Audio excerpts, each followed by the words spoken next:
Seguramente viste el título de este video y pensaste, ¿no estará hablando de esos hijos de puta como los mejores bronces, no? Y tenés razón, no vamos a hablar de ellos, sino de los bronceados originales en el contexto de Omega. En varios comentarios de este otro pequeño videito, noté que muchos estaban enojados por su ausencia como protagonistas. Entonces, hola y bienvenido a PBZ. Hoy vamos a explorar un poco las razones por las que estos caballeros no fueron el centro de la historia y lo más importante, qué rol terminaron teniendo estos muchachos legendarios. El gran enojo de muchos, especialmente de aquellos que ni siquiera vieron la serie, está en que Omega, en su primera saga, no hace uso de los caballeros clásicos. Algunos aparecieron como mucho en un episodio y listo, además de que solo Seiya tuvo al inicio el cloth de oro cuando todos mayoritariamente esperaban que los 5 bronceados fueran ascendidos a categoría dorada. Y acá tenemos dos formas de encarar la situación. La razón dentro de la historia y la razón por fuera de la misma en términos de producción. Empecemos por la más importante, la segunda. Recordemos cuál es el punto de Omega. Esta serie intentó apelar a infantes del siglo XXI para crear fanáticos jóvenes de Saint Seiya, e incluso, en el mejor de los casos, que les terminara interesando conocer lo clásico, lo que implicaba que no era posible hacer un reboot. Además, todo este público era en realidad en preparación para un proyecto mucho más grande, la leyenda del santuario, que saldría unos años después. Básicamente, la misión de Saint Seiya Omega era generar una situación de padres viendo con sus hijos una continuación generacional de la obra con la que crecieron. El tema es que en estas series tenés el problema de que no hay forma de que los protagonistas nuevos tengan un lugar central en la historia junto a los originales en su máximo esplendor y poder presente, ya que los terminan eclipsando. Entonces hay distintas formas de llevarlo adelante. Y la verdad, mientras otras obras deciden ocultar a los personajes en un limbo por siempre, literalmente hasta el final de la historia, o volverlos viejos demacrados que la verdad no le dan ganas a nadie de ver, Omega básicamente lo que hizo fue sacar de escena a los santos legendarios, pero solo en la primera parte de la historia para presentar a su nuevo elenco joven, y luego en la segunda etapa, que fue una guerra masiva, discutiblemente la parte más importante de la historia, reincorporarlos para que pudieran trabajar juntas ambas generaciones. De no hacer eso, la otra opción era la ruta más chota, que era que Koga y sus amigos fueran mágicamente igual o más fuertes que Seiya y el resto en menos de 20 capítulos para no ser opacados contra un enemigo que debería ser más fuerte que Hades y Poseidón, porque si no, Seiya y el resto los destrozaría en 2 segundos. Cosa que, seamos honestos, se sentiría muy forzada y ese nivel de poder no estaría ganado por parte de los santos de Omega, ya que los clásicos obtuvieron el monstruoso poder que tienen al final de la historia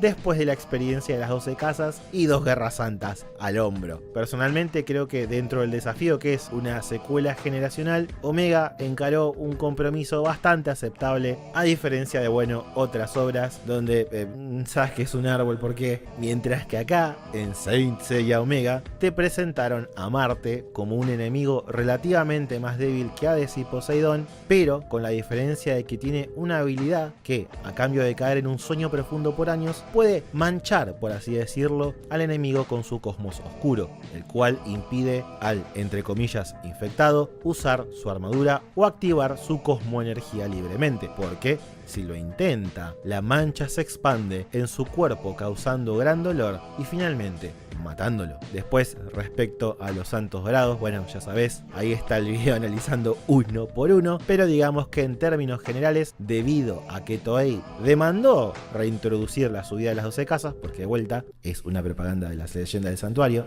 digamos que si 5 de los 12 dorados fueran aliados de los héroes, la travesía sería mucho más fácil que en la serie original, destruyendo toda tensión.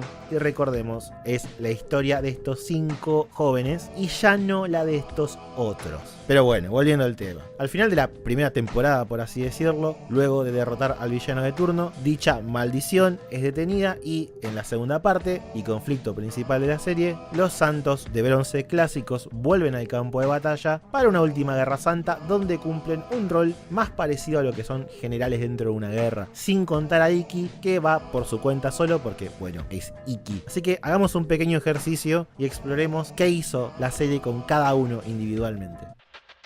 El camarada Hyuga tiene una participación breve en la primera parte de Omega, pero memorable y efectiva para lo que hacía falta. Al igual que sus compañeros, en un sentido tiene un rol de mentor para Koga, ya que justo se conocen cuando este último acaba de ser derrotado en combate y nuevamente fracasa al no poder salvar a Arya, así como no pudo salvar a Saori.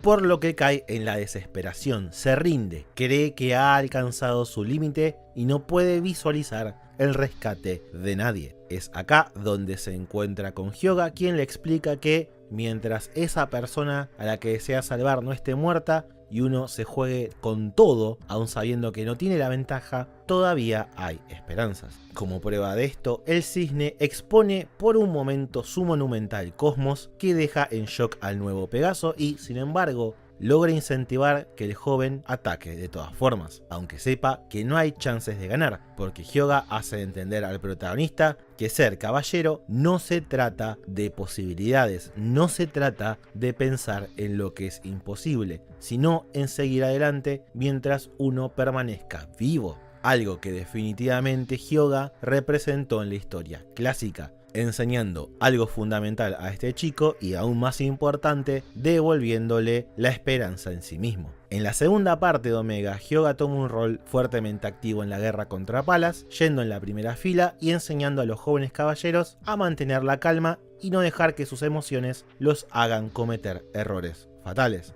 En el proceso genera un vínculo con Eden y también con Subaru, que secretamente es Saturno, así ni siquiera el mismo chico lo sepa. De hecho, gran parte de lo que aprende el dios Saturno sobre los santos de Atena y por qué valen la pena se debe a muchas pequeñas interacciones entre el santo de cisne y el de caballo menor en el tramo final de esta historia. Por lo que nos encontramos con un Hyuga que encuentra en la segunda parte un balance entre ser genial, enseñar algo y también tener la sensibilidad de llorar como un hombre cuando se lo demanda. Es decir, no nos olvidamos el aspecto sensible. Y bueno, también hay un montón de combates muy buenos, especialmente uno contra el usuario anterior del Cloth de Acuario durante la saga de Marte, que casualmente se alía con Saturno, Tokizada. Y no te voy a mentir, ver cómo destruyen a golpes a este hijo de puta siempre es una genialidad, ya que es uno de los peores dorados de toda la franquicia. Más información en este video que te voy a dejar linkeado al final. No voy a mentir, para mí Hyuga no tuvo el mejor manejo del grupo, pero eso no quita que fue un placer verlo en pantalla, sorprendiendo a la nueva generación de caballeros y domando enemigos a diestra y siniestra. Siguiente.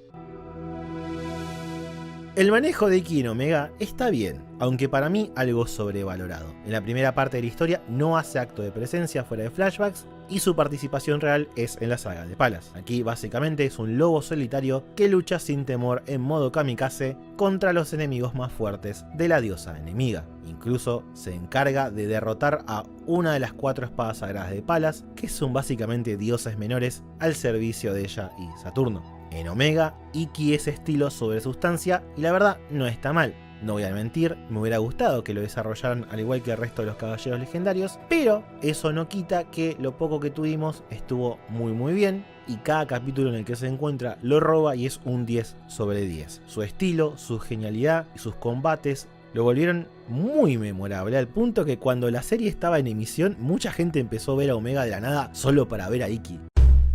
Ya hablé varias veces de este personaje en su versión Omega en el canal, por lo que no quiero repetirme mucho. Seiya en Omega es, para mí, una maravilla. En la primera temporada desapareció misteriosamente para salvar la vida de Athena y Koga cuando era bebé. Parte de la historia es descubrir qué ocurrió con él, mientras Koga va aprendiendo sobre el Pegaso original, por lo que le dicen otros personajes clásicos. A partir de acá, Seiya se vuelve, por lo menos a los ojos del protagonista, un mito, una leyenda viviente, una brújula moral para él y sus compañeros. Ya en la segunda parte de la historia, el foco cambia bastante. Seiya es enviado a matar a Palas para evitar la próxima Guerra Santa, pero su compasión no le permite matar a la diosa mientras es una niña y por eso escapa, generando grandes culpas en el caballero que no se siente digno de su rol al exponer al santuario un nuevo conflicto. Mientras, constantemente piensa en Aioros, su inspiración original como caballero, tal vez buscando alguna respuesta, utilizando sus ataques y hablándole a sí mismo a la armadura como si fuera este santo del pasado. Si sos fan del anime clásico, está muy bueno porque Omega reexamina todo lo que define a Seiya hasta acá y la serie nos hace la pregunta de si el personaje sigue siendo el mismo del principio de la historia clásica después de tanto tiempo o si ha perdido algo en el camino. Es muy genial, es un pedacito de serie solo para vos, el tipo que creció con Saint Seiya, una pequeña charla íntima entre un fan de antaño y un escritor que también es muy fanático de la franquicia, mientras los más chicos se distraen con otras partes del conflicto contra Palas. Lo que hace Omega es fantástico, ver al Pegaso de Oro luchar uno a uno contra un dios con un porte de dignidad como jamás lo vimos, hace que muchos de los momentos más emotivos y memorables del personaje, a mi criterio, se encuentren en esta serie. Shiryu es la prueba de cómo un personaje clásico puede ser ejecutado de formas muy distintas en una serie que no protagoniza. El dragón funciona puntualmente como complemento de dos personajes distintos en ambas sagas de Omega en lugar de tener un arco propio. En la primera parte aprendemos que Shiryu quemó su cosmos hasta el límite estando marcado por Marte y perdió todos sus sentidos. Esta es la motivación por la cual Ryujo aprendió a dominar su cosmos, no para ser un santo o un guerrero, sino para poder comunicarse con su padre, lo que le da un contexto totalmente nuevo a la mecánica de combate de la franquicia. Por otro lado, nos muestra a un Shiryu totalmente espiritual que tiene ciertos ecos de Do con los 5 picos, solo haciendo arder su cosmos y mostrando una de las tomas más potentes de todo Saint Seiya para intimar a un enemigo que se acercaba. Mirá lo que es esa toma, es maravillosa.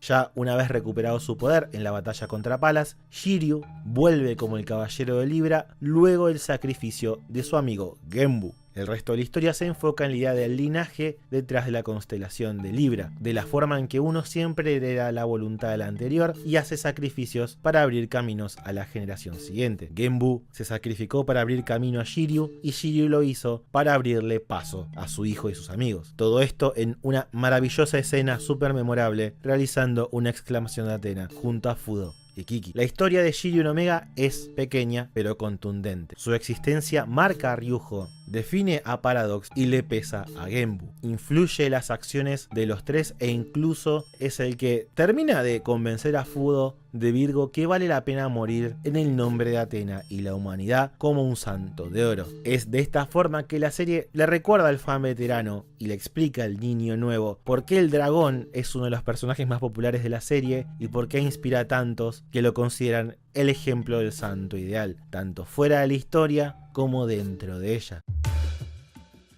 Jun en el manga clásico es mi personaje favorito. Literalmente hice una serie de 25 videos analizando la obra impresa para que no quede ninguna duda. Y en un mundo donde últimamente lo único que se les ocurre para revitalizar a Andrómeda es volverlo mujer, Omega una vez más demuestra que tiene claro a un personaje y hace cosas muy interesantes con él. Ya que por ejemplo, en la primera saga donde está herido por la oscuridad, los personajes principales lo encuentran en el episodio 12, donde lo salva elevando un poco su cosmos para asustar al enemigo, haciendo que escape al coste de dañar todavía más su brazo. Aquí aprendemos que a pesar de no poder luchar, el caballero de Andrómeda, ahora siendo un adulto, se ha convertido en un doctor que ayuda en pueblos pobres afectados por la guerra.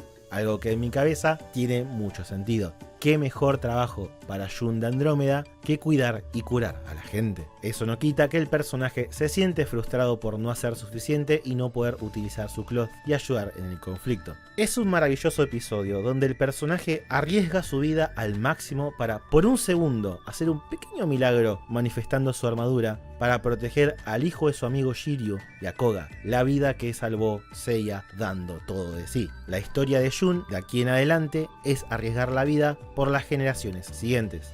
Es ahí donde Koga aprende el verdadero valor de ser un caballero, alguien que debe estar dispuesto a sacrificarse, incluso dejar toda su vida por aquello que es importante. Una lección que le permite a este nuevo Pegaso cerrar su arco de personaje al final de la temporada. Después, en la saga de Palas, si bien tiene un muy lindo episodio propio, ya en el corazón de la guerra, viaja junto a los jóvenes caballeros para ayudarlos y protegerlos, ya que si bien se han vuelto más poderosos, no tienen el mismo nivel de cosmos que Andrómeda. Pero acá aprendemos algo nuevo del personaje. Para Jun, lo que decide el resultado de un combate no es el poder, sino la experiencia. Ya que, por ejemplo, ante un enemigo que parecía ser virtualmente indestructible, este santo que luchó contra dioses y caminó por tierras prohibidas para los humanos, rendirse no es una opción, y todas esas vivencias del pasado le permiten resolver el conflicto contra el villano, ordenando a los jóvenes caballeros qué acciones tomar, logrando derrotar al enemigo sin problemas, demostrando su punto que incluso los débiles con una guía adecuada pueden hacer caer lo indestructible. Y es por eso que la historia de Jun en Omega es la de un adulto forjado por el fuego de múltiples batallas del pasado, alguien que sabe la importancia de apostar al futuro, de apostar en los jóvenes caballeros y transmitir todas las experiencias ganadas que son lo que nos definen y hacen la diferencia dentro y fuera del campo de batalla. En un sentido, Jun es un médico, pero también se vuelve un mentor. Tanto así que los mismos enemigos se refieren a algunos de los nuevos bronces de Omega como los pupilos de Andrómeda, porque incluso cuando no tuvo su cosmos, siguió ayudando a las personas, respetando lo que fue hasta ahora, sin tener miedo a expandirlo en algo que no se siente fuera de lugar, como toda buena secuela hace. Y es por eso que creo que Omega manejó bien a estos caballeros de bronce. ¿Hubiera sido genial que terminaran siendo caballeros de oro? Sí, qué sé yo, quizás Hyuga, pero realmente siento que Ikki pierde magia sin su armadura de Fénix, además de que el arco de Fudo justifica que retenga su existencia como caballero de Virgo, aunque me hubiera gustado mucho que tuviera por lo menos una interacción con Jun, y siento que eso fue legítimamente una oportunidad perdida. Es por eso que, en ejecución, el sutil pero memorable aporte a la historia de estos santos legendarios no tiene igual. Son ridículamente fantásticas todas las escenas donde se encuentran. Además, después de verlos en pantallas en Palas, entendés por qué tuvieron que posponerlos hasta el segundo arco, porque incluso habiendo trabajado a los personajes nuevos, eclipsan absolutamente todos los legendarios cuando entran en escena. Y eso se debe a lo bien manejados que fueron, ya que son los mejores santos de bronce de todo Saint Seiya.